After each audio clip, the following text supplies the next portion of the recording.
What's going on, guys? This is Andrew from Podflix and Chill, and you're listening to Planthropology on the Podfix Network. What is up, plant people? Today is Tuesday, the 23rd of March, 2021, and we're back with another episode of the Planthropology Podcast, the show where we dive into the lives and careers of some of the very best, very cool plant people out there. I'm Vikram Baliga, your host, and I am very excited, as always, to be with you today. So today is, I guess, the second installment. I don't know if that's technically true, but the second-ish installment of our deep dive series. So I mentioned quite some time ago in the way back when, not pre-COVID, but in the way back when, about how I'm going to start throughout time bringing guests back to talk about more of their subject area. You know, when people come and talk to me for the first time, pretty often we're diving into who they are and talking about their experiences, everything else. But these are some really top-notch scientists and professionals in the plant and natural sciences industries and fields, and it's really cool to get to hear a lot more of their knowledge about their subject of focus.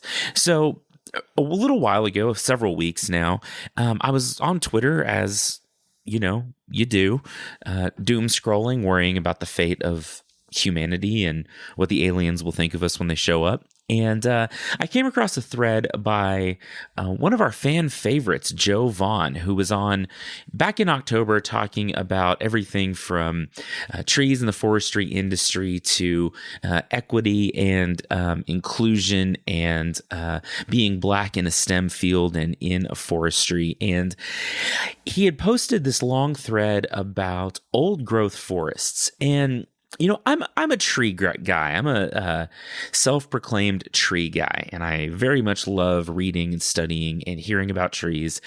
And I started to realize, reading his thread, that I didn't really know much about what old growth meant in terms of trees and forests. It's a term we bandy around in the industry quite a bit, and I don't know that a lot of us really know what that means. And so he posted a thread in response to an article that he had seen about what an old growth forest actually is.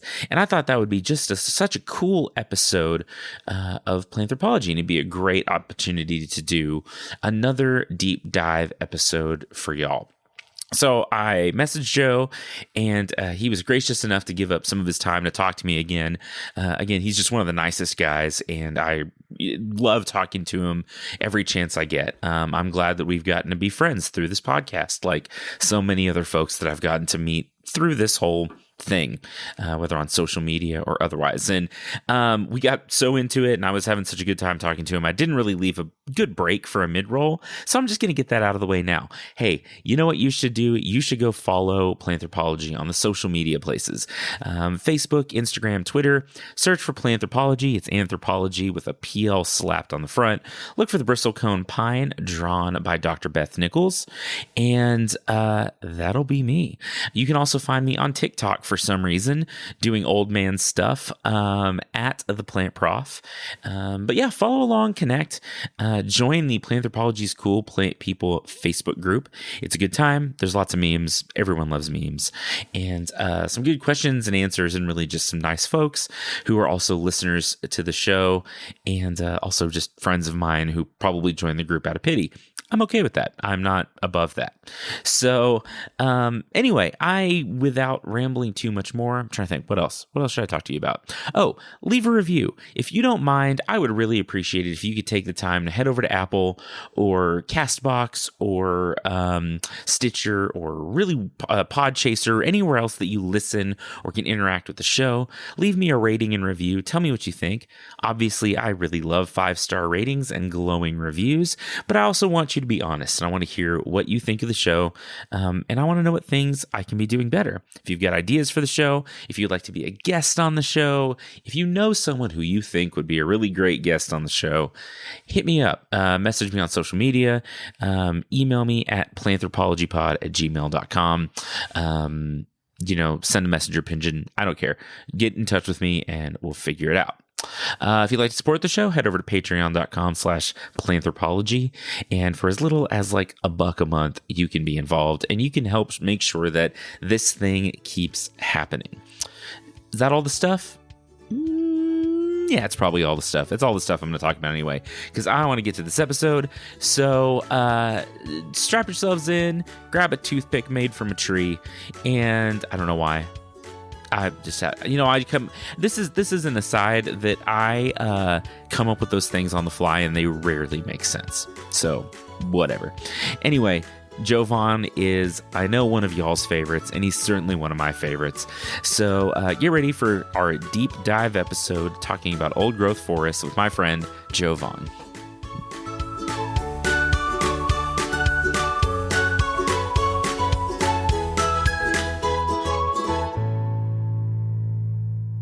All right, what's up, everyone? I'm back with Joe Vaughn, who you'll remember from, I don't even remember what episode number, a few months ago when we talked about the timber industry and trees and a whole lot of other things. And we'll get into our topic, but I saw something that Joe had posted on Twitter a couple of weeks ago, and I thought this would be a perfect little episode to catch back up with Joe. So, man, how are you doing today? I'm great. It's a sunny day here in Georgia. I might have a little lack of sleep lately because I am a new father, which has been a really great development over the last 4 months. And I'm loving every single minute of it, even the sleepless nights. I'm just taking it all in. That's awesome. Yeah, congratulations. I know we had kind of talked last time you were on, maybe off the podcast, about how you were getting ready for dad life. So you're enjoying it so far? I am trying to strike that harmony. I won't say balance of the work life harmony, just making sure that I'm coming home at a reasonable hour just because our schedule is so highly variable.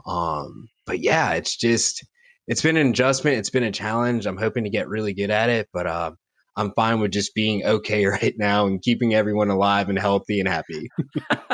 You know what? That's almost like the perfect thing. My wife and I talk about this a lot. How, like, we're all just doing our best, and like at the end of the day, if like everyone's happy and you mostly end the day with a smile on most people's faces and you eat and you're alive, everything is going well. And I think that as a parent, we're really bad sometimes about putting like all this pressure on ourselves to be like the perfect parent. And some days, like, being an okay parent is totally acceptable. And I think that's great. I'm sure you're doing a great job. I appreciate that. And no, so I don't know, people might have noticed that I've taken a little hiatus on Twitter. But this topic about old growth today that we'll discuss got me fired up enough to talk about it on Twitter and try to find the time between some naps. Oh yeah, the nap life. I get it. Yeah, so I saw your Twitter thread, and it was really good. I mean, so if you're not following Joe on Twitter, you need to go do that for sure and check that out.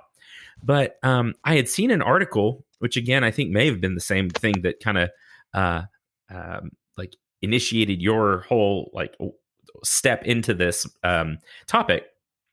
But it's talking about like logging old growth forests and cutting down all these things, and I started thinking about it. Even then, I was like, that's an interesting concept, and it's popular like in the news sometimes. But then I saw your thread, and I was like, oh, this would be great. This would be great. So, just starting off, what is an old growth forest? What is old growth? So that's a really good question. I think there is a perception out there that old growth is, a specific age, a certain size tree. But honestly, old growth forest is a group of trees in the late successional stage of forest development. So what does that actually mean? That's so technical jargon, a lot of verbiage. So if we look at the stages of a forest and how it grows, you have basically a new forest where you have pioneer plants. And then it slowly over time will grow into perennial plants and grasses. And then from there, with this nutrients and sunlight and water, it'll go from shrubs and woody plants. And then from that, it'll actually start to grow into what we kind of view our trees. So you have young trees, and then after the young trees comes this climax forest, or what could potentially be an old growth forest because it is the late successional stage of forest development. So it's this kind of final, mature before the cycle repeats itself. Huh.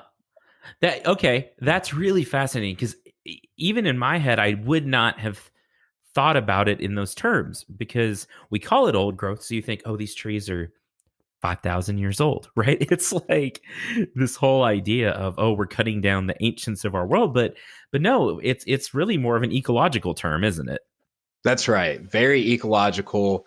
And so I think, when I personally read articles about logging old growth forests, I mean, that's why I got on Twitter and had to do my research and check my own biases and challenge my assumptions and really figure out what is it that people have a problem with when it comes to old growth logging. And I wanted to make sure that I understood the terminology old growth. And in that Twitter thread, and what I learned in my research is that there are so many definitions, even professionals, all the different foresters.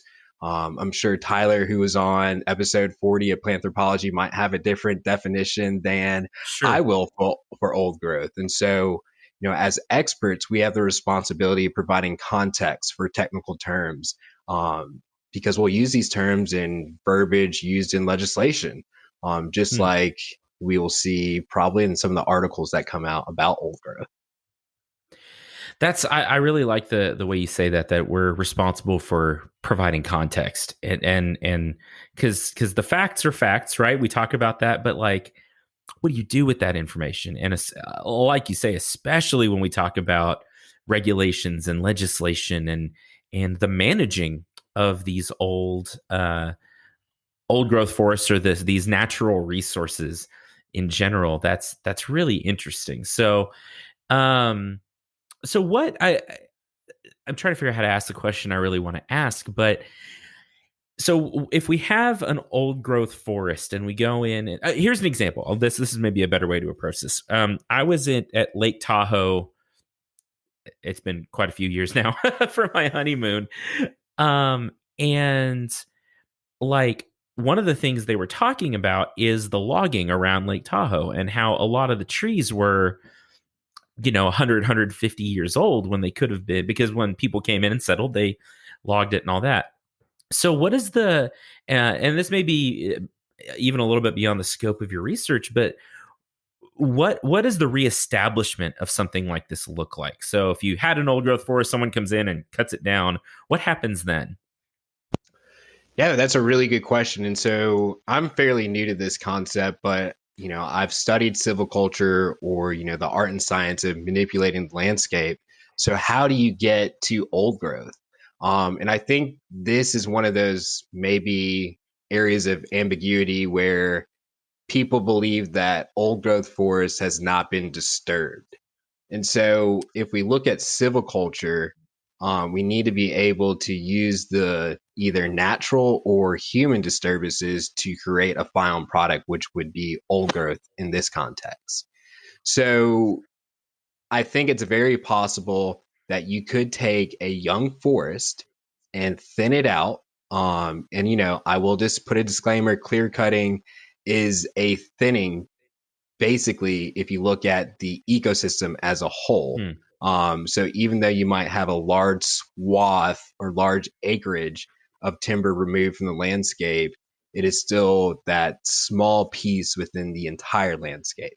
So back to thinning, you might thin out some trees, create space among those trees so that more light can get to the forest floor, and Hmm. that there's not so much competition for the trees that are trying to soak up those nutrients. And so as they grow, they start to eventually mature and be the climax species within that forest. So it's all about how do you simulate that natural disturbance? It might be self thinning in a forest, or it could be human disturbance by actually having people go in and remove trees to kind of help along that process. And I think there's a large debate about if that's the best or right thing to do. That's okay. That's really fascinating. And it seems like, it's not exactly the same issue, but it seems like it kind of toenails in a little bit with like we discussed a little bit last time you were on about prescribed burns and prairie management and forest management through fire and that kind of thing. So I know they're not the same issue, but in some ways I can kind of see the similarities of the discussion around the whole thing. That's right. And I mean, I'm really thankful that we're here today discussing this because my answer isn't the end all be all. I think since we're here discussing this today, I really hope it prompts, people to talk more about it in this ICOM community.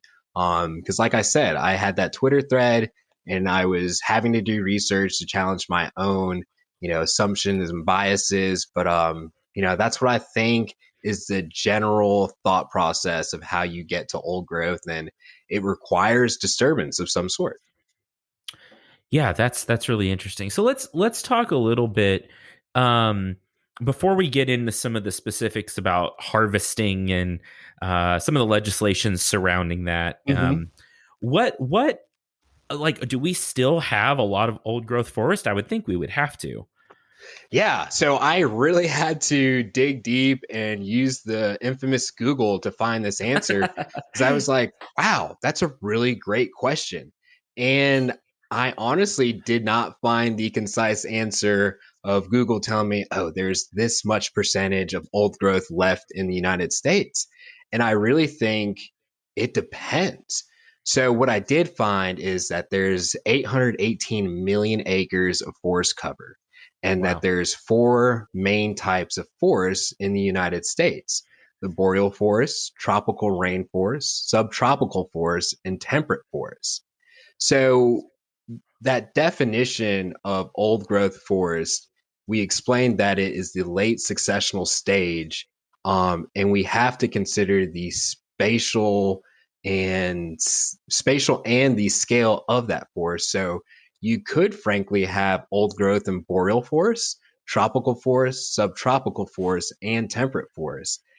And I would point out that here in the southeast, where we have a lot of pine plantations, a old growth forest could be something that's 30 to 40 years old. And I don't Oh think a wow. lot of us would consider that to be old growth just with what we might have as experiences.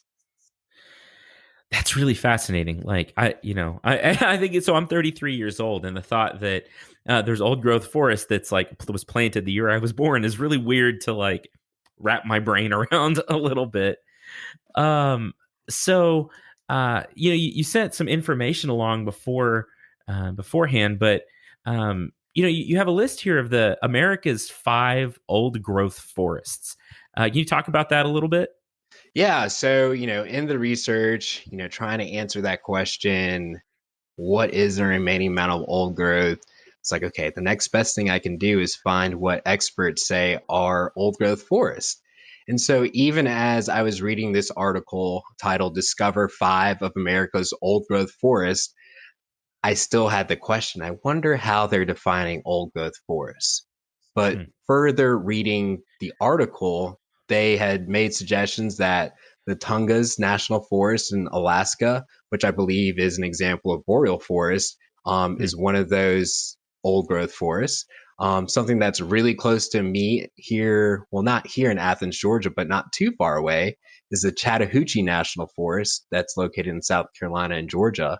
Then you have the Allegheny National Forest in Pennsylvania, then the Adirondack State Park in New York, and then the Jedediah Redwood State Park in California. And when I had the thought of what old growth forest is and what it looks like, I always think about the redwoods just because they're so Right. big, massive. They've been around probably longer than the United States has been around. So yeah, Yeah. That's really interesting. Have you been to any of these? I have not, except for Chattahoochee National Forest because Okay. that's so Yeah, close I to haven't. home. Yeah, sure. Well, I think I've talked about a lot how I live in the middle of nowhere, in the flattest, grassiest part. maybe place on the planet. I don't know. But so I would love to go. I haven't visited any of these, and they're certainly places that are on my list of like, I love trees, obviously, but and there's something about, I think, just the thought, and actually the context that we're talking about today is really helpful, because like any forested area you're in, you could think of as, these trees are the apex of this plant ecosystem. And That's so it right. gives me, I think, thinking about it, even a bigger appreciation for any forested area that I'm in. And I would ask you, where you're at, is pinyon juniper a common forest type Um, or species in the area? So not where I am. Okay. I think that when you get northwest of us into like northeastern New Mexico and southeastern Colorado, south central Colorado, a lot of those pinyon forests are more there. I live actually in a medium to short grass prairie, Okay. and so it's, you can watch your dog run away for 2 days. But there is actually evidence.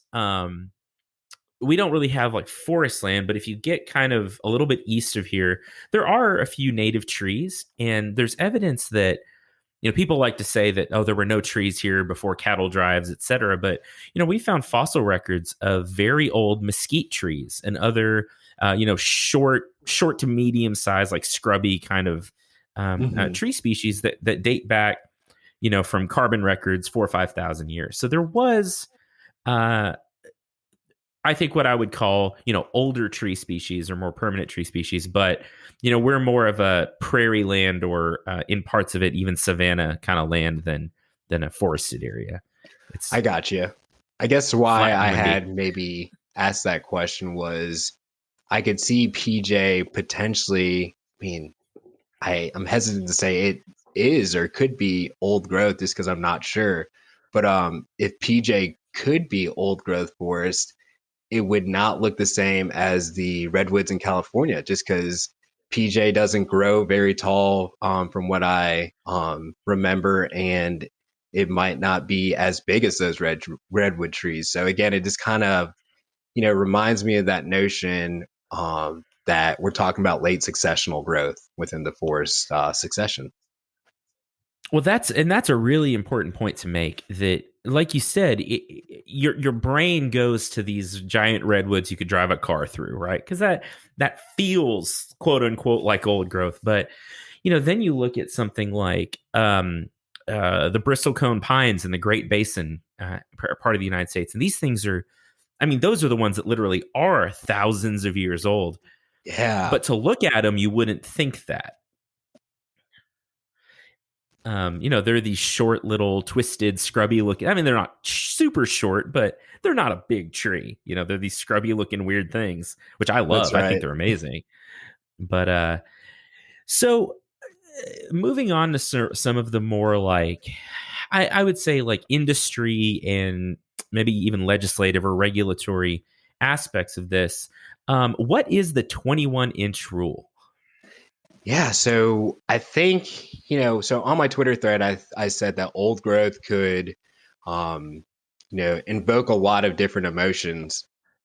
And it certainly did for me when I noticed that the article that I was reading, had this 21-inch rule where in this old growth, and I think it was in the Pacific Northwest, most likely in Oregon, where the legislation there says that trees that are larger than 21 inches diameter at breast height, or DBH, Mm-hmm.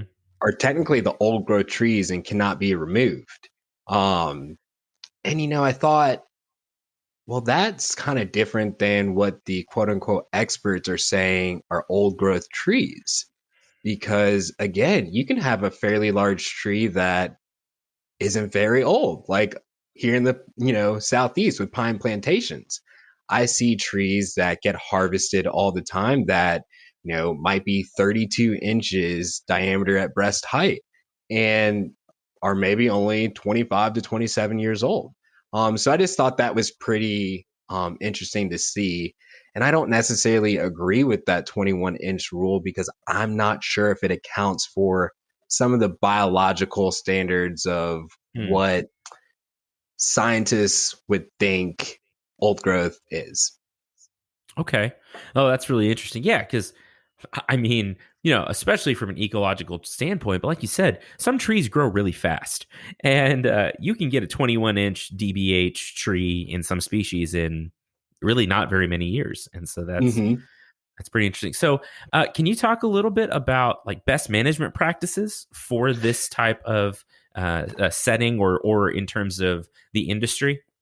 Yeah, absolutely. So this is where I put on my industry cap and I can really talk about, harvest regulations. And I think the question was asked, what are the harvest regulations when it comes to logging old growth timber or forest? And I couldn't find anything specific other than maybe some of the newspaper articles that said, do not cut trees that are over 21 inches. And so instead of coming from it at that, I do know and have done this where everyone has to follow best management practices when it comes to harvesting timber or trees. And people are probably wondering what is a best management practice or BMP? Well, in the industry, in forestry, we are always trying to minimize non-point source pollution and thermal pollution. Non-point source is basically making sure that we don't have soil erosion or sedimentation go into the stream. If that were to ever happen, that means that we're disrupting the natural state of that ecosystem and honestly not being good stewards.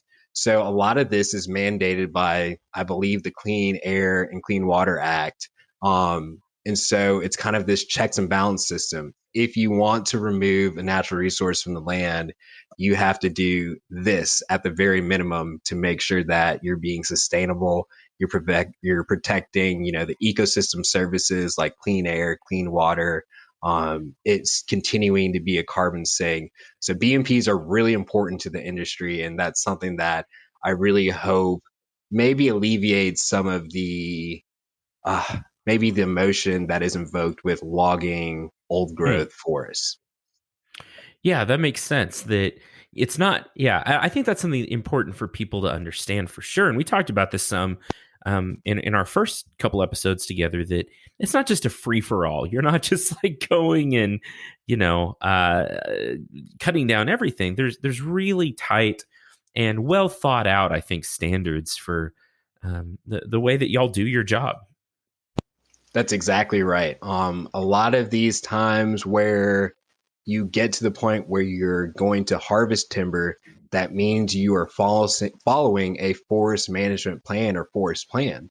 And in the Pacific Northwest, they have this really great, I believe it's the Northwest Forest Plan, that basically says how they're going to be good stewards to the land and make sure that they account for spotted owl habitat, or making sure that they have clean water in that area. So logging gets a bad rep, and hey, I can totally say I'm not naive. There has been some bad logging practices in the past, and that's why Mhm. we now see the push to doing best management practices. Well, and I think honestly, that's thinking from an industry standpoint, and shoot, even just like a human standpoint. I think that's maybe the most we can ask from a lot of people is we recognize the issues that have been there, and we work to correct them, right? And the industry's constantly improving. It's constantly innovating and adapting to the new climates, both literal climates, but also political and economic and everything else. It is not it's sort of a living, breathing thing. That's right. And I guess, I'd be remiss if I didn't say what those exact BMPs are. Do you mind if I share? No, go for it. So you're probably wondering what's an example of a best management practice when it comes to timber harvesting?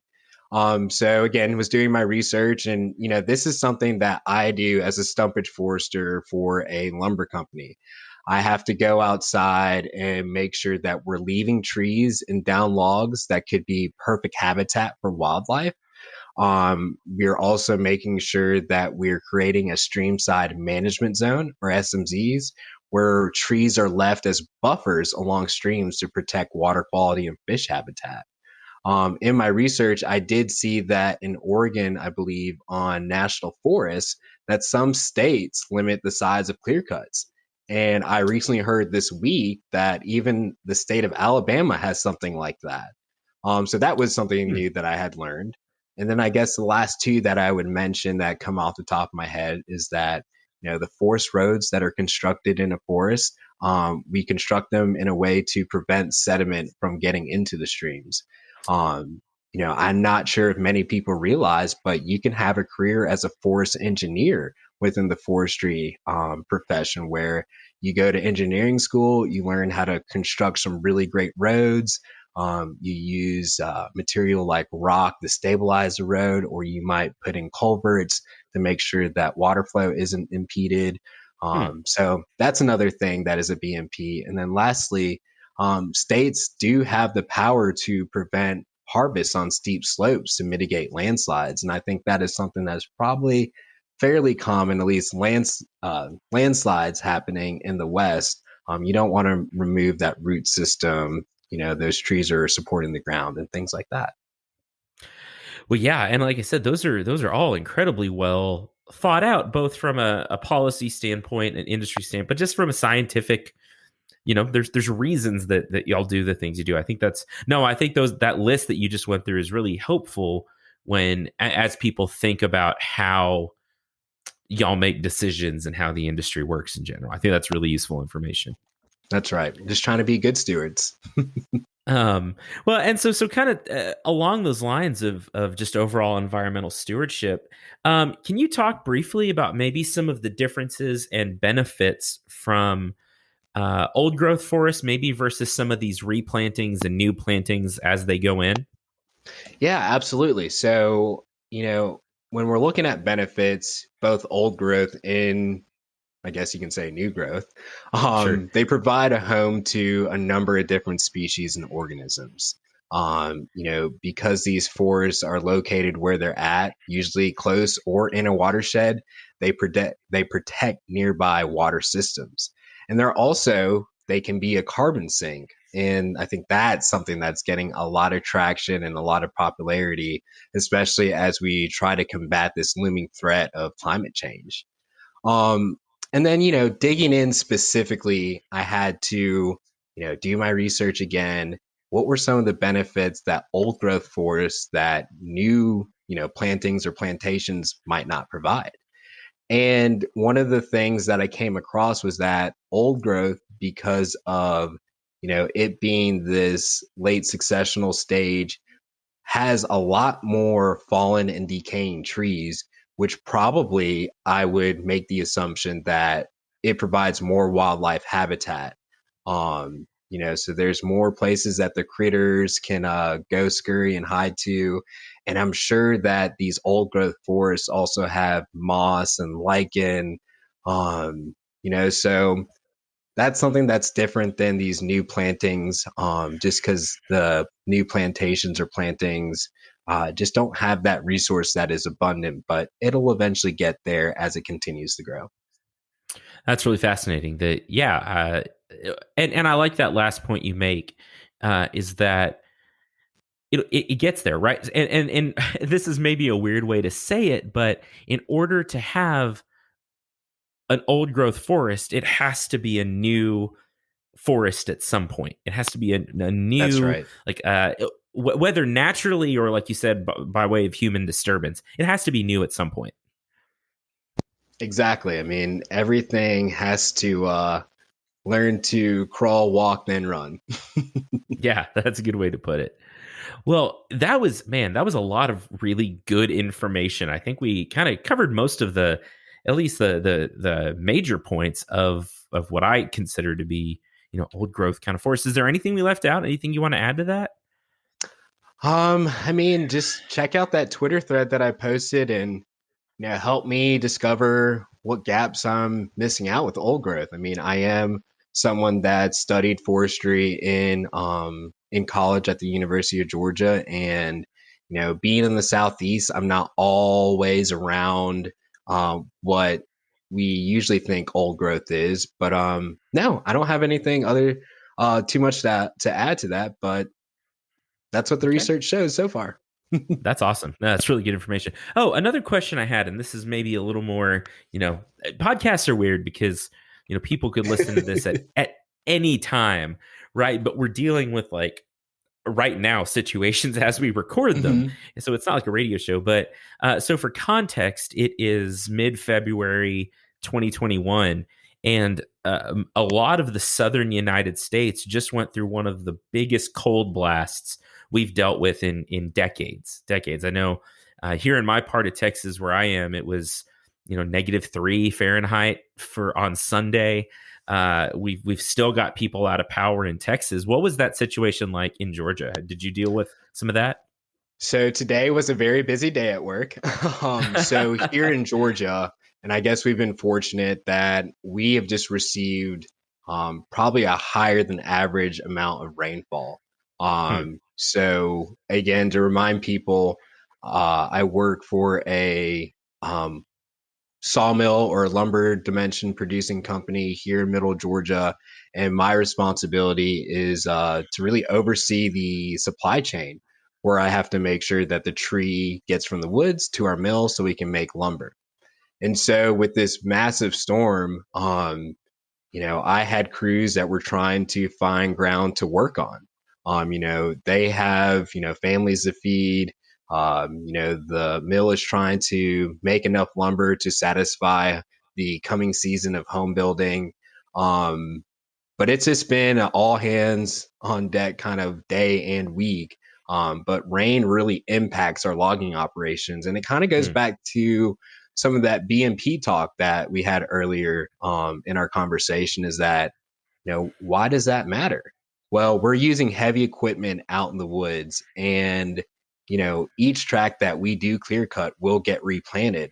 And if we are not careful, and because of the conditions, we can compact the soil to the point where the Hmm. roots won't take from the seedlings. So we have to make the environmental decision of stopping work, even though we might have sales quota to fill, families to feed, that kind of deal, but it's just the right Yeah. thing to do.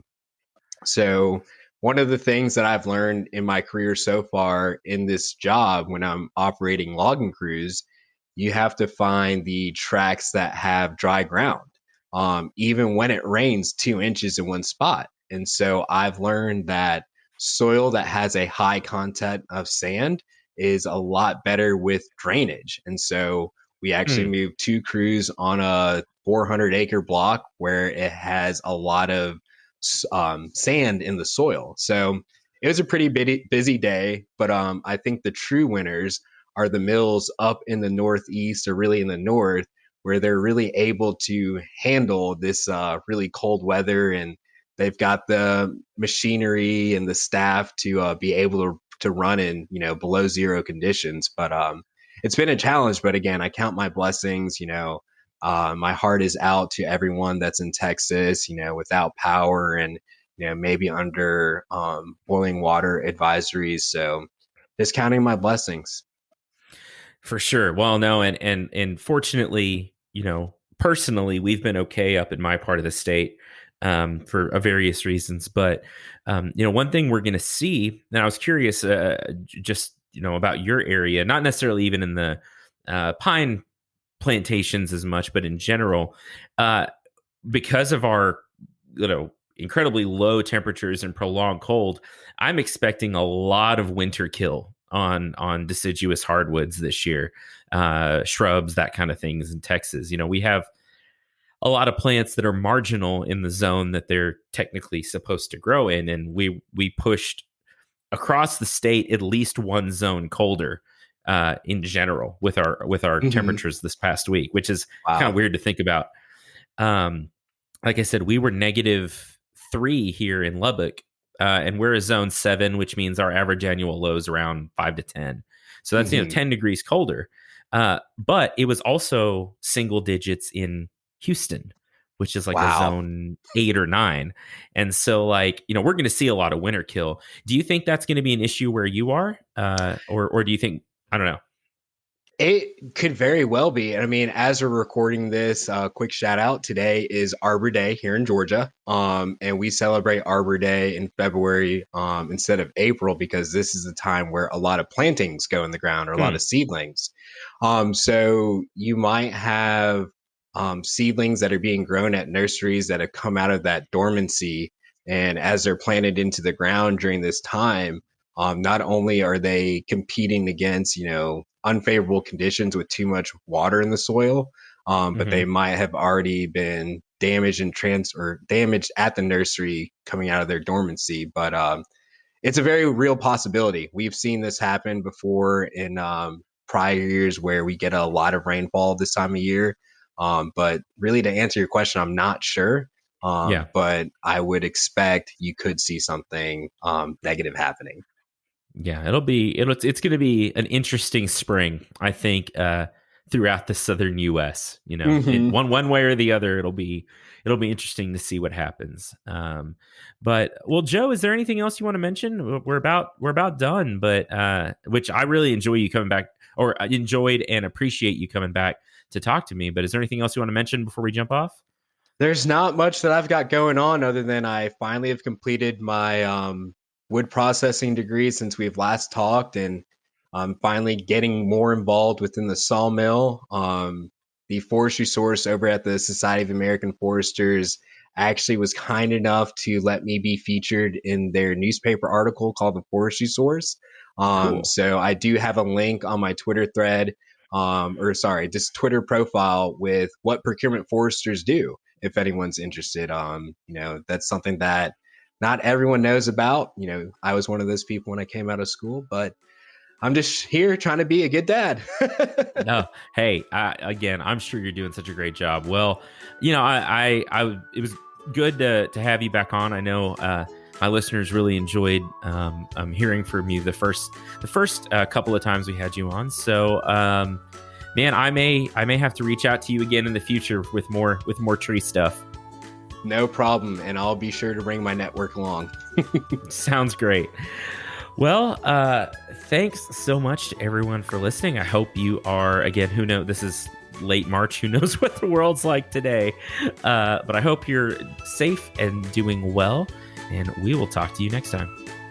Listen, y'all, I learned all the things in this episode. Like I said, I didn't know necessarily what an old growth forest really was, or an old growth tree really was.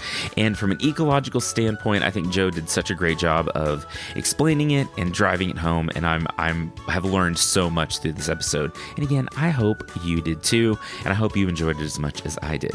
Thanks for listening. It is because of you that we keep doing this. Y'all are awesome. I appreciate the feedback. I appreciate the interaction on social media. You guys are really the best. Thanks as always to the Texas Tech Department of Plant and Soil Science for all the support and for being so gung-ho about this project that I kind of just started without telling anyone. So Dr. Ritchie and everyone at the department has been so supportive, and it has meant the world. But thanks for listening. Thanks for being a part of everything we're doing here at Planthropology. And stay tuned next week for our March edition of Plants and World Traditions, where we'll be talking about welcoming spring throughout time. I love y'all.